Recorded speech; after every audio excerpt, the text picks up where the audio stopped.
The Fantasy Aceball podcast, where Doc is taking Doc to a whole nother level. He's got the glasses. He's going for Professor Doc Eisenhauer, PhD Doc. I'm not talking medical Doc. I would not let Doc perform medical actions upon you. That's for sure. But yeah, you can follow us on the X machine at Fantasy Aceball for me, at Doc Eisenhauer for Doc, and that is a different intro, but it's fun. What's up, Doc? What's up, Jack? Yeah, I got the Dahmer glasses. People call me the Doc. They think I'm a flesh-eating monster, and so not mostly untrue. Mostly. I thought they definitely look like 80s Republican glasses. Also, kind of like the guy from Office Space. If you ever seen that movie. Oh, and he's always asking for TPS reports. Yeah, yeah. That guy definitely ate people too. Get those. Yeah, he of course character. Yeah, man, of course. You know, people sometimes you eat people, sometimes you just eat up your competitors in fantasy leagues, and that's what I've been doing lately. Boom, there you go. So that is Doc Eisenhauer with us on Miami time. Got the Miami vibe mic going too. Only people from Florida get that. So Miami time is like makes island time look fast. That's how bad Miami time is. Oh yeah, I make Tim wait like 20 minutes to 3 hours for every podcast. I'm always like, yeah, bro, like I'm a minute away, bro, and it's a lie. It's always a lie. So anyway, so I live in Palm Beach County now, and I used to live in Fort Lauderdale. And like a lot of my peeps are Miami peeps. And I threw a party, like a kid for one of my kids, like first birthday or whatever. But we did it at the beach, right? And it was like a kids thing, but we had booze. But we threw it at 12. I had a whole sect of people that arrived at 12. All the Palm Beach people and Fort Lauderdale people. All the Miami people, even though we only had the area reserved until 4, all showed up at like 3:45. And then we just stayed for another like 4 hours. So basically a party turned into 2 parties. So we had a Palm Beach party and then a Miami party, because that's just what happens with Miami people. So that's Miami time for you. For those non-initiated. So I had some in-person looks, Doc. And the first guy that we're going to talk about here is Mr. Nate Payne, who I've seen twice now. We have not been able to talk about him because I saw him last week. When I was doing solo pod, and then I saw him again. So I've seen back-to-back starts from this kid, 19-year-old lefty. And I actually had Welsh ask me about him the other day. He's like, dude, he's like, is Nate Payne that good? He's like, I saw some of your tweets. I'm like, yeah, this kid's sick. So I'm going to actually throw up, let me see if I can screen share this bad boy here. I'm going to throw up some video that I took of Mr. Nate Payne, and tell me what you think of this curveball, because this curveball from a 19-year-old lefty is just absolutely ridiculous. Here he is against a righty. This lefty curveball here. And then, like, this guy is just fire, man. Oh, here he strikes out Tyson Lewis in this one. And who Tyson Lewis I also saw is just a freaking muscle hamster. Like, this guy's like a 19-year-old whatever, and he can barely keep his pants on. He makes Robbie Ray's pants look slack. There's the slider. Show me that curveball again. I got another good curve. I'll show you another curve right here. I like how you clarified that you also saw Tyson Lewis, given that he's in the video clip that you took. Yes. You're like, hell. Here he is. Boom. High cheese. And then here's another curve on a lefty. I'll go to the strikeout pitch here. But this guy had 3 perfect innings in this last game that I went to. They only kept him in for 3, and he was perfect with 5 Ks. And the first time I saw him, he was also fire. So this Nate Payne guy is someone to watch. Here's his last K. Right here. He's just nasty. So Nate Payne, dude to watch for sure. 3 perfect innings. I also saw Tyson Lewis, who struck out 3 times, but he definitely is a muscle hamster. And then this is funny. I saw Alfredo Duno. Watch this. Watch him stand next to Starlin Caba when he stands up here. I made a joke during this clip. I was like, it looks like he could just eat this guy, or he could be like 2 of him. Like, look at Duno sitting and Starlin Caba standing. Like, look at this. Yeah, muscle hamster. He's like 2 of Caba. Alfredo Duno. Caba's a little guy. Yeah, but Duno is like 6'4". Like he's listed at 6'3", but I think he's like 6'4", Okay. 6'5". You think you can stick 250 behind the pounds. plate? Oh yeah, he's good. He's a good catcher. He's an athlete, man. I saw him steal a base in this game. So Duno's a dude. I like Duno a lot. I've seen him a few times now because he's a repeat guy too.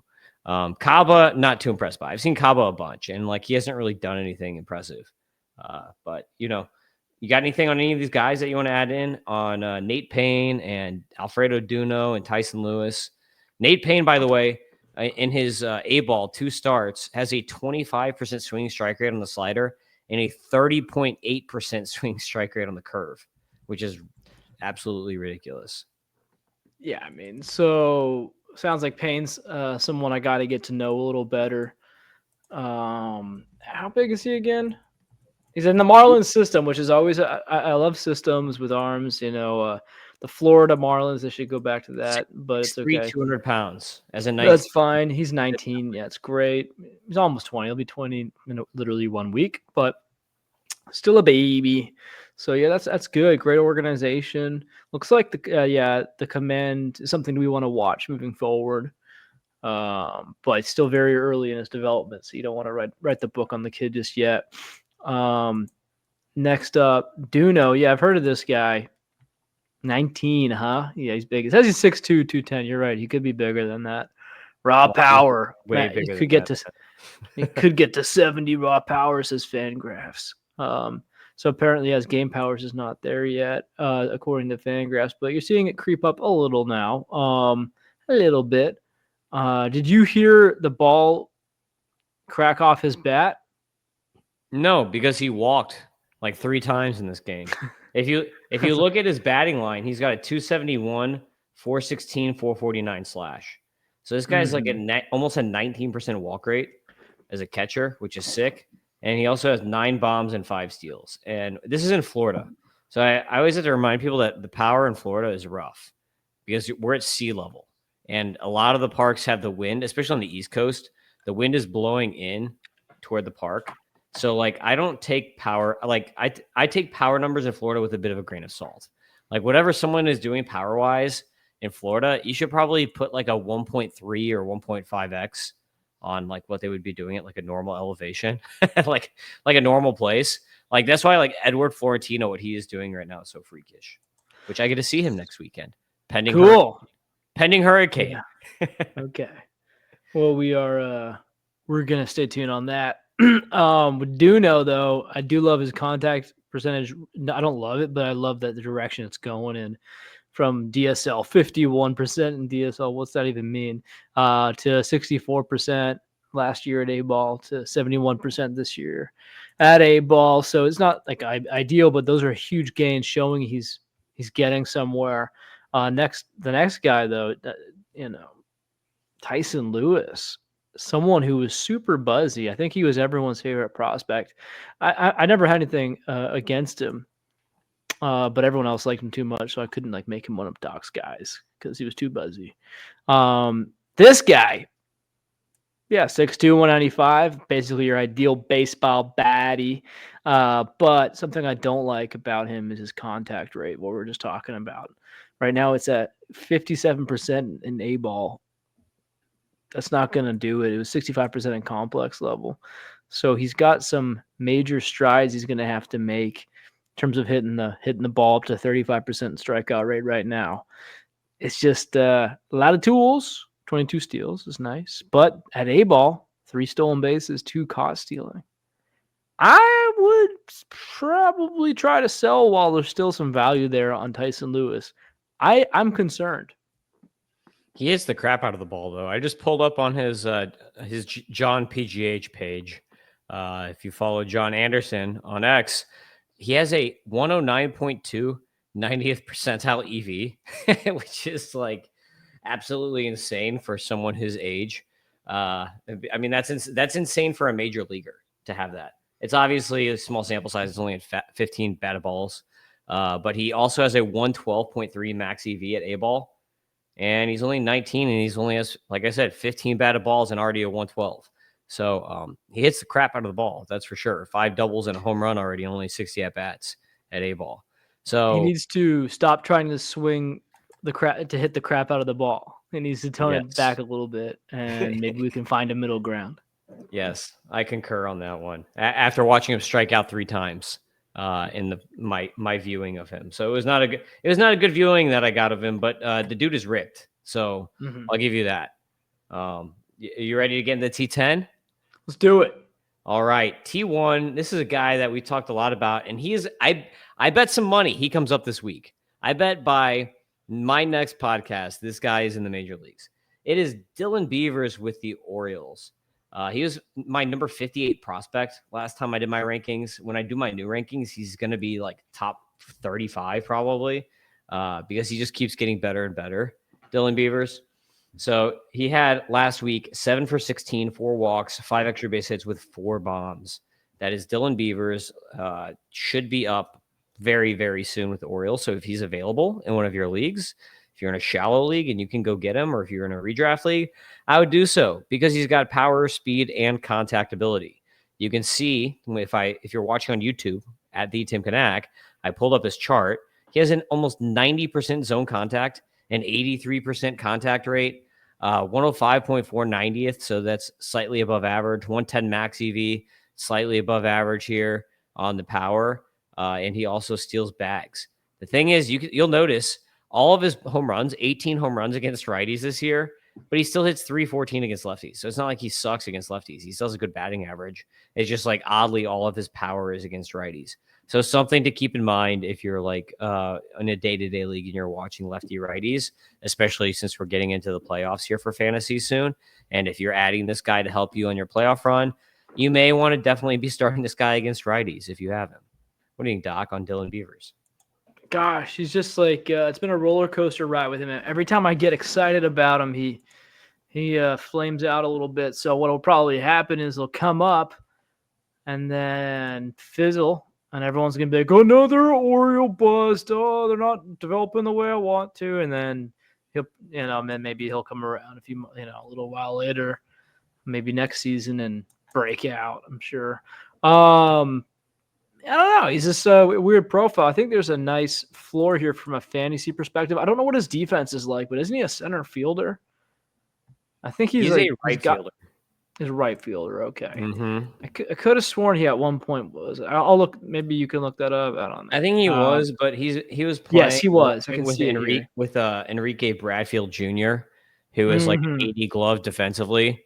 So Yeah, obviously, if like you're going to be a future outfield together, it makes more sense to like have him be a corner guy because Bradfield is, future Gold Glove type. But maybe that tells me he's probably a good outfielder. Like if he was playing center field until AA at that big of a body, 6'5", 206, there's probably something there.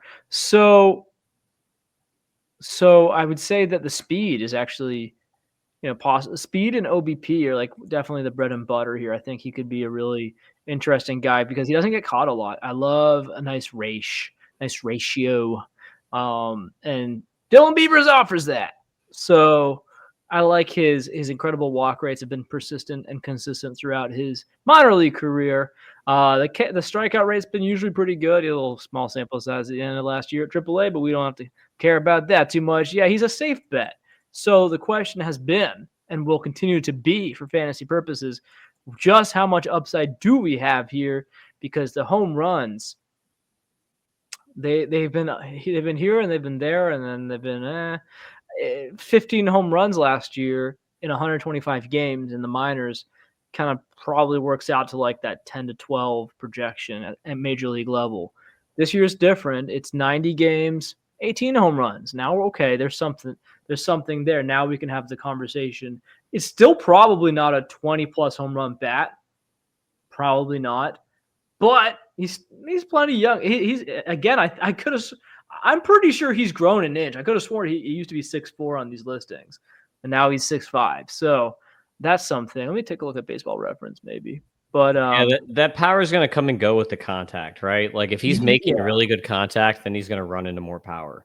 So I think he's like probably a 15 to like low 20s home run guy over the course of his career who could steal 25 bags. And his hit tool is so good right now that he should hit for a good average. Like he should be hitting over 270, I would say, with these kind of contact rates and that kind of speed with above average power metrics and his he also has good angles. That's a whole other thing too. So, this is not like a ground ball guy. 31.3% line drive rate, almost a 10% barrel rate. So he's got good angles when he's hitting the ball too. So I think you're going to have a good average hitter who just does a bunch of he does a bunch of stuff really well across the board. Like he's just going to be a really good player across the board. Yeah, you might be able to get him at a value because those kind of jack of all trades types, they can become lost in the value shuffle sometimes. Like Brendan Donovan, there's more upside with Beavers, but like Brendan Donovan had like in fantasy world, just because he's not quite at that level, he gets lost in the shuffle. So if Beavers can have a carrying tool of like 20 plus stolen bases, 25 plus stolen bases, then we don't even necessarily care that much about the power at this point. Maybe like this is a weird comp, maybe a bit like Maikel Garcia. That's like a really weird comp because they're not that similar in terms of ball players. But I think Maikel probably hits the ball harder. But in terms of like, oh yeah, cool, like he hit a home run, great. He does everything else good, but that's just like that's fun when he does that. Yeah, I agree with that. I mean, that's a pretty solid comp. Or even like a more consistent Ceddanne Rafaela. I feel safer with Beavers still. Yeah, exactly. Yeah. All righty, let's go to T2. T2 is another repeat guy that we've talked a lot about, but he's so good that I can't stop talking about him. It's like, okay, you just keep being awesome. That is Robbie Snelling, number 2. He was my 49 guy on my last ranking. This last week, 6 innings, 11 Ks, 1 walk, 0 earned runs, 1 whip. Still only 21 years old. Still ridiculous arsenal of a 94 to 97 mile per hour high rising fastball with insane numbers on it. 81 to 84 mile per hour sweeping curve, 82 to 84 mile per hour slider, and then 88 to 90 mile per hour sinking changeup. I put a 70 on that fastball right now, Doc. Like if you go on Fangraphs, it shows 45 or something. So a lot of people are going to look at that. But his fastball, he's added like 2 or 3 dots on that fastball this year, probably closer to 3. I think the way that's playing right now is just absolutely ridiculous. It has a look at this fastball, 20.6% swing strike rate on a fastball. What? Like the pitch at AAA, pitches that get that kind of percent are like a really good slider or like a really nasty curve, not a fastball. So that fastball, the way that it's playing right now is a 70 grade pitch, in my opinion. Especially it's almost got a 60% strike rate on it. So what do you think about Snelling, Doc? Like he's been amazing. 262 Sierra on the season too. AAA.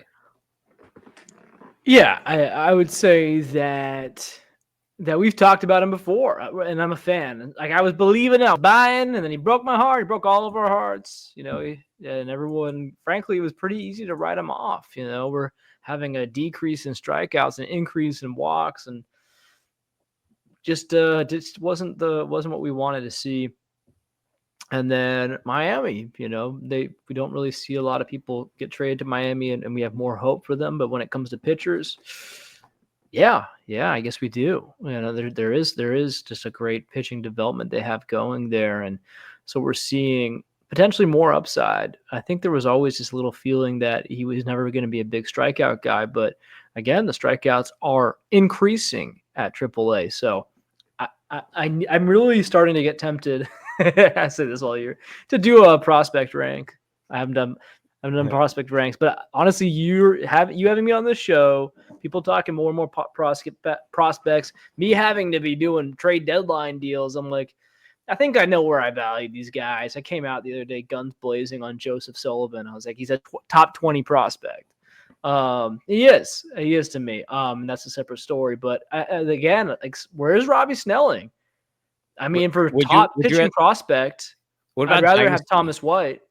Would you rather have Robbie Snelling or Jackson Jobe right now in Dynasty? Definitely Snelling. That's interesting, right? I mean, Joe blew his arm out. I feel like he's out for a year, but still, this is interesting. But before that, Jobe, I was always like, ooh, interesting. His strikeouts were going down as he was ascending levels, and I was starting to wonder. I don't care how fast you throw the ball. That's not the game. The game isn't throw the ball fast. And now you're the best pitcher in baseball. It's like there's other things to it. What about Roki or Snelling? That's crazy, but probably Snelling. I don't know. I gotta dig into what's wrong with Roki, but it's just the Roki thing's funny because everyone wanted to kill. The last time I did ranks, I had Roki as like a top 20 prospect, but I had him like 18th. I had him behind Sakura, and then like a month into the season, 2 months into the season before Sakura got hurt for sure. Everyone's like, yeah, that makes a lot of sense. Before that though, they're like, how could you have a kid? How could you have a teenager ahead of this guaranteed Cy Young award winner? And I was like, yeah, we'll see, dude. It's a different game over here.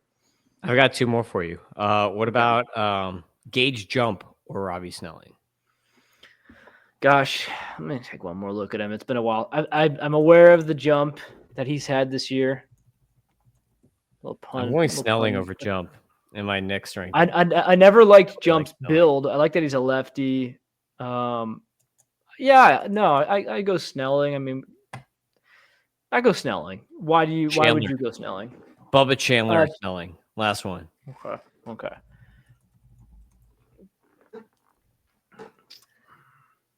Bubba's been so bad recently. I'm trying to see how much if he's improved and what's going on. Yeah, he is not. That's tough. I know he's good. Yeah, that's the toughest one that you've asked. They're me both so in far. AAA. Both are in AAA, but you can't just go on Now Is Forever. Oh man, that's a tough one. I honestly don't know. I mean, hey, here's one. Snelling's a lefty. Yeah. That could give him an edge. Snelling's a lefty, and he's in the Marlins org, which I know tell you Pirates have a bunch of good pitchers right now, but the Marlins have been one of the best organizations at developing pitchers in the last. Tell you what, the market value. Bubba still has him, so that's the hard part, right? So I wouldn't do that trade 1-for-1, but if I could trade Bubba for Snelling and something else, I would do it. Yeah, I like that. That's a good answer. All right, T3, your favorite player in the universe, and maybe in the maybe in multi-universes, in every universe, T3 is Kanak Griffin, who I had ranked at 14 last time, but cheat. He's going to be my #1 prospect next rankings update, just like everyone else. 10 for 26, 5 walks, 4 extra base hits, 3 home runs, 4 stolen bases. Just a true freak of nature here with Kanak Griffin. It doesn't matter. He should just be in AA already. This guy's going to be in the Matrix in a year, which is just crazy to think as a high school draftee last year. But that's how good he's been. I don't know. I don't think there's the Pirates. This is a guy that they shouldn't hold down. They should say, okay, we have O'Neal Cruz, we've got Reynolds, we've got Skeens. If we can move these guys fast, let's just do it. I mean, I don't know. Not like Angels crazy, but maybe Braves, right? Be like Braves aggressive on promotions. What do you think? I think that I think it might have been the most popular post I ever made. Did you see this one? The one from the other day? Yeah, I was just sitting around the campfire drinking whiskey, as I'm wont to do, and I was like, yeah, freaking Kanak Griffin, this little-known prospect, is a really good prospect. Just basically an obvious hype piece. Just because I saw Kevin Griffin, his dad, post about him. I said, yeah, let's go ahead and do it. But I just felt confident in the moment. I said, yeah, he's probably going to give you 30 home runs, 50 stolen bases. How's that sound? He's probably going to be one of the best players in fantasy baseball. I guess that makes you the #1 prospect. But it's so funny. It got so big. I got almost 1,000 likes on it. So it was a big reach. But I got so big that people. The more popular a post gets, the more people get mean with it, because you get random people outside your bubble, outside the universe, and so you get mean, evil people. And they came in and they wanted to fight, and they're like, "Yo, bro, I don't think you can get this, but Kanak Griffin actually isn't little known. Everyone knows about him, dude." And I was actually getting screenshots from MLB Pipeline showing his rank because I was like, I don't know, man. I'm pretty sure he's like low key an underground prospect that people aren't aware of yet. And then they're like, dude, are you messing with me right now? Like, it's amazing. The levels of a little bit of autism. The whole industry, we're all a little bit on the spectrum. Some are more tunnel vision than others, and that's okay. I had fun with them. I didn't make them feel bad. We played games. Connor Griffin's a stud. There's no other real way to say it. Should he be up this year? No. You need to get him to Double A now, though, because if you get Double A now, though, maybe you give the fans something to stop whining about. They have reason to whine about things, but like, let's just say it's like the last week of the season, just for fun. You get some butts in the seats and make a couple extra cents. It makes dollars. It makes sense, and the fans would love it. And if he has a really bad week or like 3 games or 1 game, maybe we can go ahead and buy a little bit lower in the off season. Yeah, I agree. Number 4, another dude you love. This is like all Doc guys for whatever reason. I was happy to see him. I actually just scrolled through your outline. I never do that. It's always like, what? Yeah. Didn't know who you're going to talk about next. Who's this? Yeah. Number 4, starting pitcher Daniel Egan with the Diamondbacks. This week, 6 innings pitched, 10 Ks, 1 walk, 0 ERA, and only the one walk was it. 0 hits, 0.17 whip. Dude, how mad should Daniel Egan be for getting pulled and a no-no 6 innings in? Really mad. Does he still have a mustache? Yeah, of course. Good. Yeah, he needs to start a friggin' just twirling his mustache like an evil villain and just tie someone to a railroad track. Dude's sick, man. I got him everywhere. Look at all these leagues. Who's got him somewhere else? Some jerks got him somewhere else. How do I not have him in that league? Anyway, yeah, he's got 3+ pitches. He's got a 93 to 96 mile per hour fastball with arm side run. It's like a really odd fastball, but it's cool. It's really good. I actually really like it. Like, I gave it a 65 grade. 65 is my grade on it. He's got an 84 to 87 mile per hour sweeper that I throw a 50 out of 60 on. And then, because I think it can get up to a 60. And then he's got this curve, this 12-6 curve that's like one of these death ball curves, right? Like a diving curve, 78 to 82 miles an hour, 60 grade on that curve. He's got a changeup too that's kind of like meh, but those are his prime pitches. And he's got that over-the-top arm slot that's getting really popular now that we just talked about with Trey Gibson last time you were on. You see it with Jonah Tong. You see it with Yesevich. Like, there's a bunch of dudes that are just throwing way over the top now, and it's working really well. Like, it's really messing with hitters in the minors. Like, we'll see how well that arm slot plays at the majors, but it's dominating right now in the minors, that super over-the-top arm slot. He's great, man. It's really one of the most underhyped prospects in the minors right now. He's got the workhorse build too, 6'4", 205. Just a big righty from North Carolina. I like everything about him. He's given us some great innings already this year, 90 innings, strikeouts. The command's fine. It's just good, and I'd like to see him in Double A to end the year, to be honest. And that's when things get really exciting. But yeah, really next to no hype around him right now.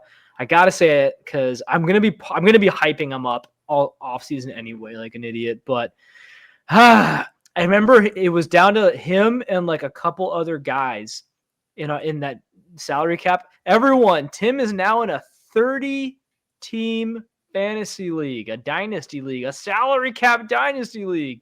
It's unbelievable that he's there now because I got him in at the trade just before the trade deadline so he could make some moves. And I'm kind of a dumb guy though. So after our draft, like I told you, there's like a free for all stage where you can pick up all your any extra minor league prospects before the season starts, and then they lock in this league for the year. Remember, I had Egan as on that list. I picked up guys like Steven Zobek, Eddie Rinders, Luke Sinnard, who's actually good, Carter Frederick. I would pretty easily take Daniel Egan over any of those guys. Yeah. So frustrating. I picked those guys. There's only one redeeming guy. The very last prospect I picked up, Joseph Sullivan. So that's okay. Top 20 prospect. We're good. But yeah, very frustrating. And you know what? Mark that down because he's going to be in our draft. And so I don't think he'll go first round, but I'm saying it publicly with you to almost challenge you. Because I don't know, like, we'll see what happens. I don't even have a second rounder. Okay, great. Yeah, So Dan, but that team I have no mind. So I picked up this team, and I have Gunnar Henderson and Jaron Duran, and then a bunch of expensive guys that I'm going to cut, and then I've got no prospects. So I made like 2 trades right at the deadline for just because I wanted some prospects. Which Tyson Lewis was one of the guys I got, but I got like Tyson Lewis and Jerron Watts Brown. That's it. Like I couldn't get anything. you should have taken who the guy I was basically giving away, which is Jordan Walker. He's good. Bro, I wanted Bonham too bad. I was trying to trade for Bonham from you, and You I almost was like, had, "What do you yeah, but want then from he him?" went. And then, We're gonna bore your audience, but yeah, I forget who I traded Bonham for, but he was definitely good. Luis Robert. Didn't you trade him for Robert, dude? Or did you I think I trade might have crap traded for him for. Robert? Robert, you should have taken Adley. Adley's so much better than Robert. You're crazy. No, not in that league. And he's already stealing this guy's gonna steal 50 stolen bases this year, like the most quietest 50 stolen bases. Nobody likes him anymore, Robert. Anyway, Daniel Egan, the cherry on top for me is, do you know that I think when he was a kid, he had like brain cancer. So he had cancer. He has a scar on his head still. He had his head cut open. He had to get a brain tumor taken out. He's had a crazy story. I don't know how old he was. Like it could have been like kind of recent. I'm not sure if he's a teen or if he was a child, but like a child. But it's a crazy comeback story. He's never had it easy. He models his game after Zach Gallen, and that makes sense given he's on the Diamondbacks now. So anyway, love this guy. Recommend everyone go out and get him. I got him in every other league somehow. Can't believe I didn't get him in that one. Yeah, number 5 is a guy that I used to have in the top 150, and he had a really slow start to the season. It is outfielder Yeremy Cabrera with the Angels, or with the Rangers. Angels, I don't know. This week, 9 for 17, 5 extra base hits, 2 bombs, 2 steals. So Yeremy Cabrera, very slow start to the season, but since May 10th, which is a long time, right? This is like 3 months. Over the last 3 months, he's hitting 290, 384, 433, Doc. So that's how bad. Like he's still only hitting 257 on the season. So that's how bad his April was. But since May 10th, he's been very, very good, and has 8 bombs and 37 steals on the season. Yeremy Cabrera in A-ball with the Rangers, who was kind of like a big complex DSL type deal and struggled at the beginning of the year in A-ball. What do you think about Yeremy Cabrera? I know nothing about Yeremy Cabrera, but he's one of those sneaky Rangers prospects from what I can tell. He just turned 20, so it's over. The dream's over. It says 5'11", 155. So hopefully that's been changing. So far, his numbers this year, as you said, yeah, I mean, a lot of steals. He might still be a little small. Have you seen him play? Have you seen film of him? I've seen film. I haven't seen him in person because Rangers are West Coast. Okay, yeah, makes sense. And so the contact percentage is up this year, which is good, but this is one who people are going to get tired of pretty quick if he doesn't show something, because they don't like when the 20-plus-year-olds are hanging out in the lower minors. So he needs to get a promotion to high A, which hopefully he does. His numbers are pretty good right now. We'll find out how real the speed really is, because everyone steals a lot at this level. But it's someone to keep an eye on. I just feel like the Rangers always get these kind of guys. I don't know. You don't know if they're going to be maybe, could they be a Sebastian Walcott, or are they going to be an Ezekiel Duran, right? They got these kind of boomer bust kind of guys. And 5'11", you probably think a little bit more Duran, but we'll see. He's still young and early in his development. Yeah, I mean, last year at Complex League, he had 9 bombs and 17 steals in 49 games with the 270 ISO. And then he went to A-ball and was just terrible. And then started the season terribly again. So the main thing is, like, is that power that he showed at Complex, was that just like an aberration, or will it come back? Because even in the DSL, he had a 252 ISO also as a 17-year-old. So it's like this guy has had power, and then an A-ball, for whatever reason, it just has not really been there. So it's just very curious to see, like, will this power come back once he figures it out, whatever, he's going through. Once he figures it out, is that power going to come back? Or was that just taking advantage of fastballs or something? You know what I mean? Mm-hmm. So that's the main thing with him. T6, starting pitcher Luis De Leon with the Orioles in high A. This last week, De Leon had 6 innings pitched, 12 Ks, 0 walks, 0 ERA, 0.5 whip. He's a lefty with a 3/4 whip it kind of arm slot where he just shoots in there. 3-pitch guy, but really only 2 good pitches. He's got a 94 to 97 mile per hour sinking fastball that I get throw a 45 on now. I think he could get up to a 60. And then he's got a mid-80 slider, which is really sick. I give it a 55 now, but I think that could be a 70 grade pitch. The slider. The slider is like his prime strikeout pitch. So that's Luis De Leon with the Orioles at high A. Orioles doing things, man, with all these pitchers that they've got now. So in a couple of years, Orioles pitching might actually be pretty good.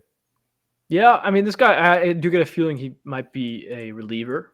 Just I'm seeing, just looking at the numbers, up and down command, what kind of wacky command. It's been good right now at high A, but we'll see if he can maintain that going forward. In general, though, I agree. Yeah, it's exciting. With pitching, I just, after this year in fantasy, all my favorite arms getting hurt, I'm like, yeah, you just got to throw it all at the wall, see what sticks. Yeah, exactly. T7, outfielder Victor Arias with the Blue Jays. Double A, Victor Arias.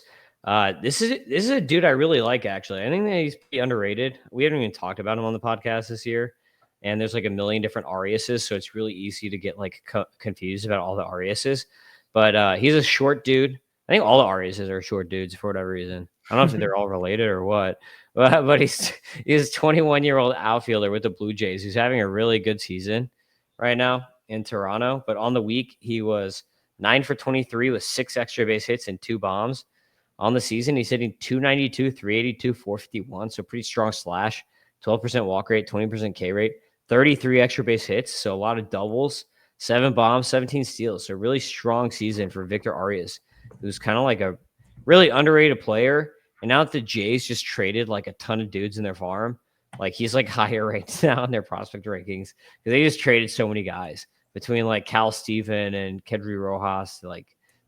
So he's moving up in those Blue Jays rankings. Yeah, I mean, again, 5'9", 150. Please don't be true. He's almost 22 years old, but he's in Double A now, which is good. So he's progressing up there. We'll see what the stolen bases end up being like, but 17 stolen bases, 5 caught stealing this year, not bad. 7 home runs. I'm not sure what we're really looking at here long term. Contact rates are okay, 69% at Double A this year. It feels like an Ezekiel Duran. It's a little bit of that flavor. I mean, yeah, maybe this guy can find a niche as a utility guy. I'm not sure. I'm sold on this dude being a major fantasy option. T8. I had to get a Cardinal on here. It is starting pitcher Bryson Motts with the Cardinals in Double A. I actually saw this guy a couple of years ago in Jupiter because he was here, like, I don't know, probably like 3 times. But he was not as good then. He did not have the velocity that he has now. Bryson Motts this week, 6 innings pitched, 10 Ks, 2 walks, 0 ERA, 0.5 whip. He's got some really good statistics on the season, kind of classic Cardinals prospect where he's like more command based, less swinging strikes, whatever, like not a killer fastball. But one of the things with Motts is he's like a side armor, like straight up like lefty side armor. Like he's coming at like a 9 o'clock angle when he's throwing, like straight on. So it's kind of weird. But he throws sidearm a fastball like 92 to 96 miles an hour. So like he's really ticked it up because when I saw him, he was only throwing it like 90 to 92. And now he's getting up to 96 when he's topping out. So that fastball is probably like a 45, 50. I don't know if I would throw higher than a 50 on it, even though he's throwing from a weird arm angle and it's 96, just because it is so weird. Like it's just everything that he throws looks so weird because of the arm angle. He's got a sweeping slider, which is really good. Like, I don't know how anybody hits that pitch. That's by far his best pitch. 82 to 86 miles per hour. Could probably be like a 60, 65 grade pitch. Then he's got a curve and a changeup. The curve is super weird because he's throwing sidearm and it just drops down like a couple inches. Like there's not a ton of movement on it, but it's just like such a weird pitch. I just feel like everything this guy throws is just so awkward for hitters because it's so different. But it's working. So that's Bryson Motts with the Cardinals. Mautz. Yeah, that doesn't surprise me that his slider's giving hitters problems because the way you're describing his delivery, that would be a major issue because it just plays into it. Like he's coming at you, fall slippery style, and then just every ball is going to look like it's coming in like a slider for a split second, and then when one's really is a slider, it's going to go right across. And that's just gonna it's just gonna be a new guy you have to prepare for. I'll tell you what, man, it's not like hitting in the major leagues. It's not like being a real ball player, but MLB The Show, whenever the submarine guys came in, any kind of sidearm sort of action, I hated hitting against those guys. I'm like, where is this ball coming from? And so it does give you some sympathy towards some of these players, the batters against these guys, and it makes you understand the value of having different arm slots coming at you. And so, yeah, St. Louis, that would be a classic St. Louis guy, you said. And I agree. Strikeouts are ticking up at AA, though, which is exciting. Again, we love that. Strikeouts up, walks down. Pretty simple, right? And so he's a lefty, 6'3", 190. God, and he's already 24. This is a classic Cardinals. The fact that he's like a little too old. You're like, what? Yeah, the classic McGreevy Jr. over here. This is going to be a guy. It even like sounds like Steven Matz, Bryson Matz, it's like, this is just of course, yeah, they're going to do it again and we'll see what happens. Yeah. The interesting thing for him is like worst case scenario. I feel like he could be like a Tyler Rogers. He's at 191 like Sierra. He's at a 191 Sierra against lefties. You could just make this guy a loogie. I mean, like to the extent that loogies exist anymore. Like he's at 191 Sierra against lefties with a 31% K rate and a 2.9% walk rate. So he just completely owns lefties. Worst case scenario. T9. This is a dude you're gonna like because he's a Royal, and you love Royals for whatever reason. It is starting pitcher David Shields with the Royals in Aceball this week. 5 innings, 8 Ks, 0 walks, 0 ERA, 0.2 WHIP. All he did was give up 1 hit. Elite command. This guy's command is insane. I think he's 18 still, and his command is ridiculous. Big athletic lefty, played high school quarterback. Crazy extension from this dude. 93 to 96 mile per hour fastball, which is his best pitch. Potential 60 grade fastball. I give it a 50 right now, but potential 60. Low 80s slider, same thing. I give it a 50 on it with a potential 60. And then he throws the circle change, dude. He's got a mid 80s circle change. And that's a 40 right now, but I think he could get up to a 50 grade. So that's David Shields, still developing as a youngster here with the Kansas City Royals. What do you think about Shields? I know Shields. I don't know him personally. I know about Shields. I'm disappointed to learn I only have him in one league. What the heck's that about? He was getting some buzz last year. I think it looks like here he's got no earned runs allowed in his last 4 starts. So things are going pretty good. Yeah. Now it says in your little breakdown here that he's operating with a fastball between 93 and 96 miles per hour. Is that confirmed? Yeah, that's what I saw on it. Just from the video I could watch, the video that actually had radar guns. So that's what I got on it. Okay, because I heard that sometimes like the velo was kind of an issue, the sustainable velo, but nobody cared because he was 17 years old when he was drafted. And the command was so nice, and they just saw projectable. Yeah. So mostly 88 to, that's what I read before. Mostly 88 to 91 this spring, which was a year ago. It was down early, but came back when he got healthy. So yeah, it's just some guy here. Yeah, there were. I mean, he was 89. younger then, and there were reports of him this spring also adding velo. But when I was watching, that's what I was seeing on the radar gun. Even though those things can be erratic at some points, but. Yeah, no, but it's like that's something where he's got everything else but velo, and he's a kid, like a real kid. Yeah, let's sign me up. So it's good, man. He's got a good build, 6'2", 210. I think part of the reason I avoided him in some leagues, I'm like 17 when you're drafting him. I'm like, it's just gonna take forever. But hey, keep this up. Maybe he's up to AA next year. And when you're in AA, you're never that far from the show. Yeah, very true. Especially with that command. Like if you have, he has elite. I think he has elite prospect upside. Yeah, he has a dude. How many 18-year-olds have a 4.9% walk rate?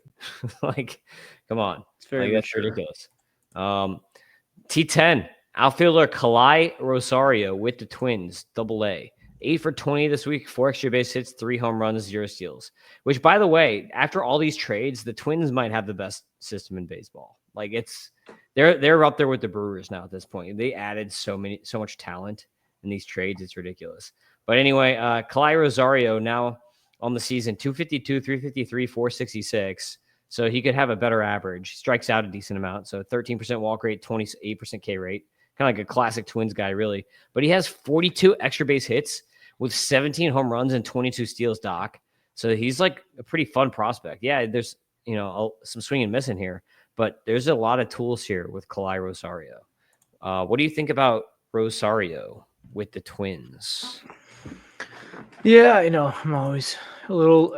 Listen, strikeouts. I'm actually not that concerned about strikeouts, but it has to be fitting within the profile. You have to have other elements that can shore up the profile. It has to be worth it. So when you just have 17 home runs, 22 stolen bases in Double-A, that's pretty good. It's a good trade-off, and he's not over 30%. If you're at or over 30% in the minor leagues, I get pretty concerned. Not quite there yet. Got some work to do. His contact rates are acceptable. Again, contact rates is kind of the same deal. If you don't have a lot of home run or power or not really fast, you better be good at everything else, right? So he seems like he's got potential to hit some of that upside here that you want to see. Yeah, 22 stolen bases. It's interesting. He didn't seem to run much before this year, which is kind of bizarre. I don't know what's up with that. Literally 3 stolen bases last year in 69 games. So he had yeah, I don't know. I guess he just learned how to be fast. So, and he wasn't really hitting that many home runs either. So that's interesting. He had a 50 speed.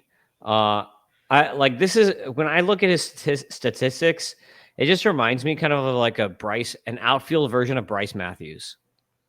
It's like, okay, got an outfield. Hopefully better contact skills. Yeah, 72%, maybe. I mean, that's not bad. It's not good, but it's not bad. But Rosario is a dude I think that should be on people's radars. 42 extra base hits so far this season. Like he's pacing for, 55 extra base hits in 2025 or whatever. That's a good season.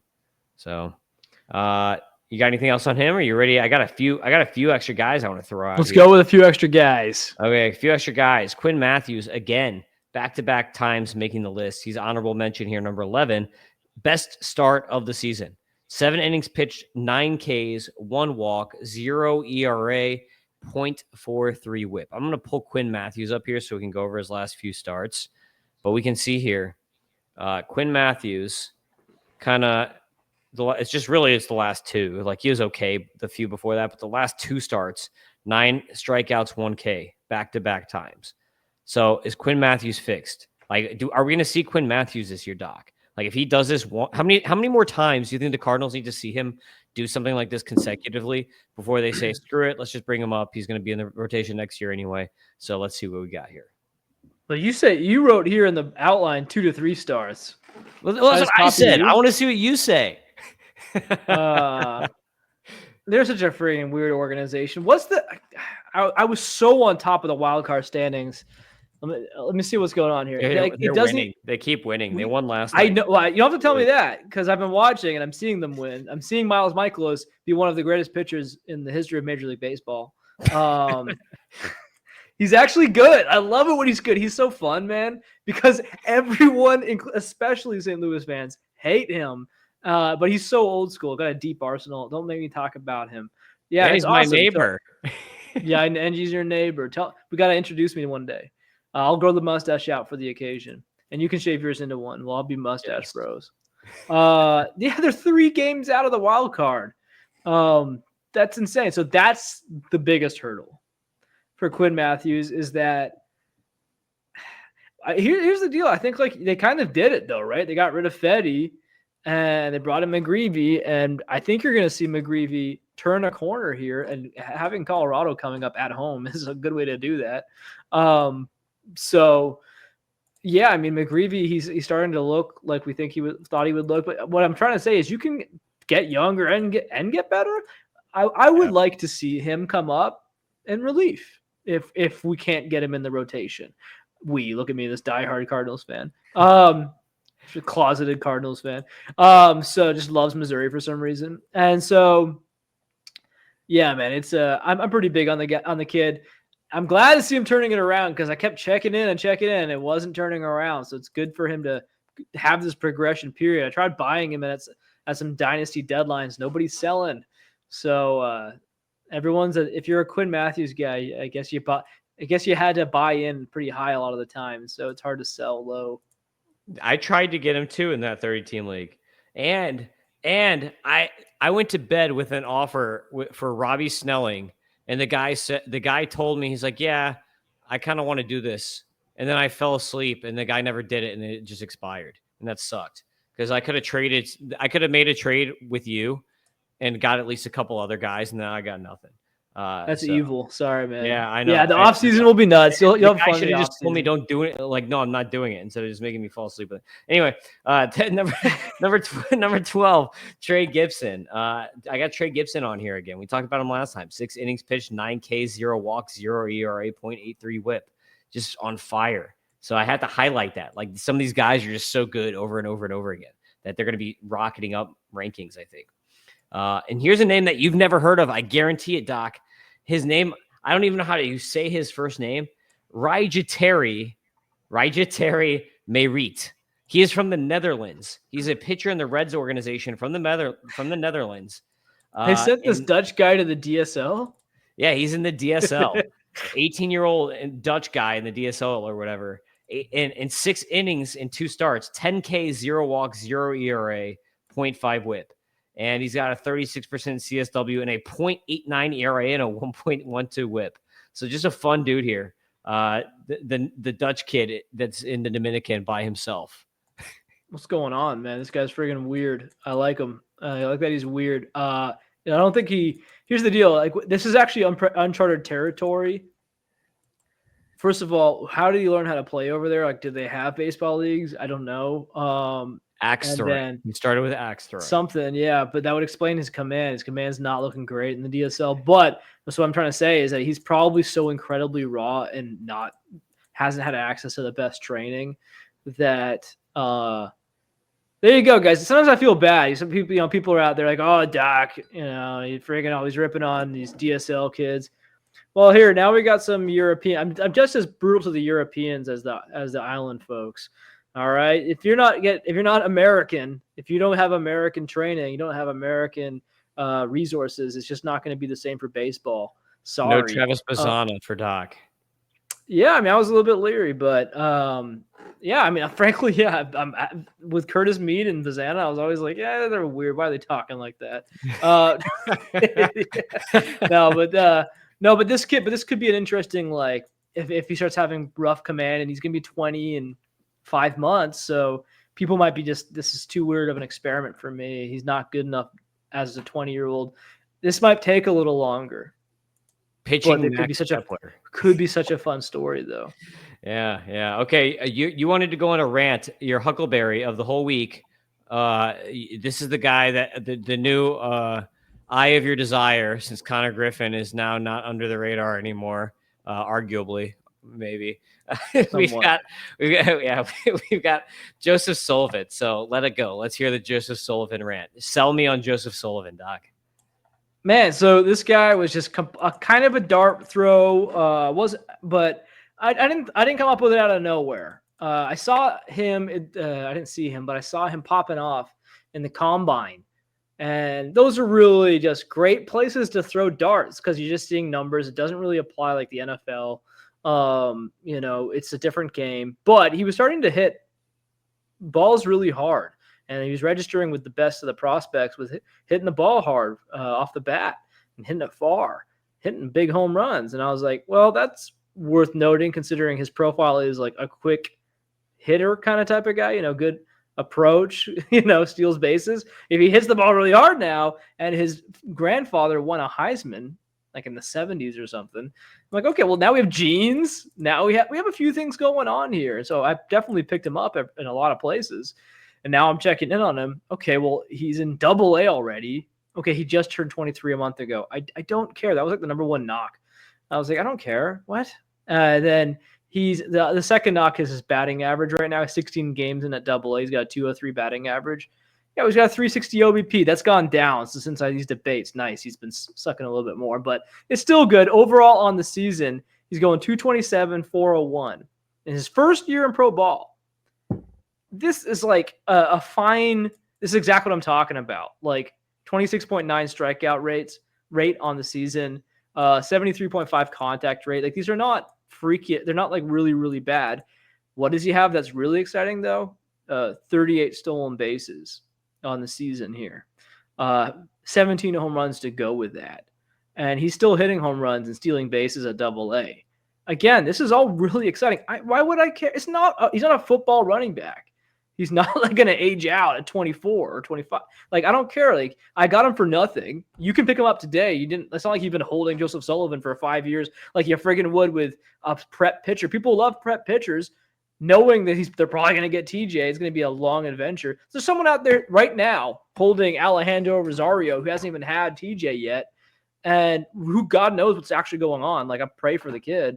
But they're out here complaining that Joseph Sullivan might take till next year to show up. Like, he's gonna show up. He's on the Astros. He's in Double-A already. Like, straight up. Like, if he just turned the blasters on, full blast, and made right now. Obviously, there's a balance issue of like you want to have like a 250 plus batting average probably in the minor leagues. But if your OBP is 400 plus, well, that's just like you can meet in the middle. Clearly, you're not hacking and slashing and have no idea what you're doing. You have an 18% walk rate. It's unbelievable. So hits the ball really hard, really fast, steals efficiently, takes a walk. The only problem is, he's not as amazing of a batting average guy in his first year of pro ball. Have we not I'm not even a poo-poo batting average guy. I think it's useful. But that's not how I evaluate my minor leaguers. And again, going along with the genetics and everything and knowing that the Astros, they like to throw these kind of players out there in the outfield. I think he could be what maybe people are hoping Jacob Melton will be. Yeah, that's going to be the comp that he's going to get for a while because statistically they're pretty similar, except Melton is bigger. And Melton, I don't know who's going to have higher exit velocities because Melton does hit the ball very hard. But the difference is that Sullivan can take a walk. That's it's a huge difference between the two dudes. Besides Melton is like 4 inches taller. The big difference is that Sullivan can actually take a walk. So he's definitely someone to watch. I agree with you. He's an interesting name to keep an eye on, and especially once we get StatCast data. So I think now is actually probably the buy window, Doc. Even though, you said, he's been sucking. He's been actually really bad since the All-Star break. But now is actually probably the buy window on him because when he gets to AAA, if all of a sudden he's putting up ridiculous EVs, it doesn't matter what the contact rates are going to be. People are going to look at that. And they're going to be like, remember when we thought Spencer Jones sucked? And then, he just hit the crap out of the ball anyway. You could get something like that from Sullivan. Maybe not quite because he's not 6'8" like Spencer Jones, but just something to throw out there that maybe it's not really the best idea to lean all the way in on one tool and say like, hey, if you don't have contact rate or if you don't have hit tool, you're just going to suck no matter what. Like, I feel like there's a fine median of skills that if you average, if you have like enough of one skill and you combine it with a bunch of other skills, that's enough to carry you. Like, as long as you get past like a certain line of like mediocrity at like your worst tool.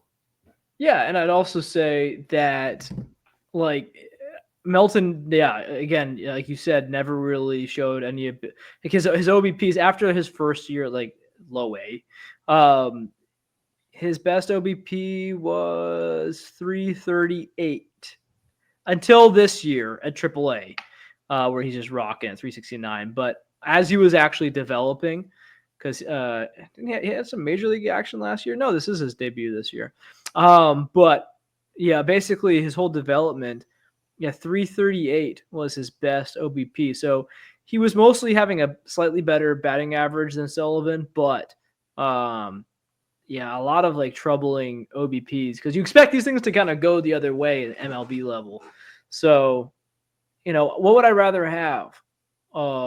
A 240, 250 batting average, a 260 batting average with a 300 or 310 OBP, or would I rather have, a 230 batting average with like a 340, 350 OBP? It's like, that's definitely it. I'd rather it's and MLB teams would rather have that too. Of course, you'd rather have best of both worlds, but yeah, I'll take the guy who gets on base because I feel like the guys who don't get on base, their roles are always at higher jeopardy when they slump. Because they just can't especially take with a walk. speed. Especially if you've got speed. Yeah, you get on base with speed, makes a difference. Yep, exactly.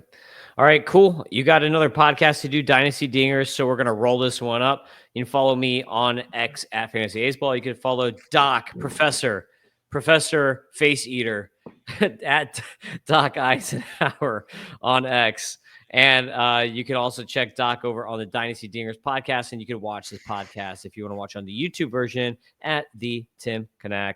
We'll see you next time, everybody. Peace out.